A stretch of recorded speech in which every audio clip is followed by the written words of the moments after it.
चहा पिल्यावर फ्रेश वाटतं किंवा तरतरी येते असं बऱ्याच लोकांना वाटतं.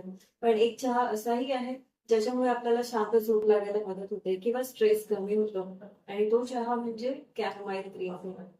कॅमोमाईल नावाच्या वनस्पतीला जी फुलं लागतात ती साधारण ते सूर्यफुलासारखीच दिसतात, पण आकाराने छोटी असतात. याच फुलांचा वापर कॅमोमाईल ग्रीन टी बनवण्यासाठी केला जातो.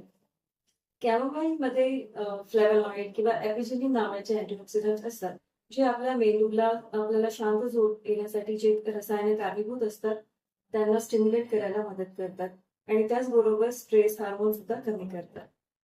त्याचप्रमाणे अँटी इन्फ्लामेटरी क्वालिटीज असल्यामुळे जी संधिवातामुळे सूज येते किंवा जॉईंट्सला पेन होतं, ते कमी करण्यासाठी सुद्धा कॅमोमाईलचा वापर केला जातो. अँटीऑक्सिडंट भरपूर असल्यामुळे स्किनसाठीही कॅमोमाईल ग्रीन टी चांगला असतो. त्याचबरोबर मासिक पाळीमध्ये ज्या स्त्रियांना पोट दुखतं किंवा जास्त त्रास होतो, त्यांनीही कॅमोमाईल ग्रीन टी घेतल्यावर याचा फायदा होतो. पण कॅमोमाईल ग्रीन टी हा प्रेग्नेंट स्त्रियांनी घेऊ नये. त्याच्यामुळे उष्णता वाढून मिसकॅरेज होण्याचे चान्सेस वाढतात. तुम्हाला ही माहिती महत्त्वपूर्ण वाटली असेल तर माझ्या व्हिडिओला लाईक करा आणि चॅनलला सबस्क्राईब करा.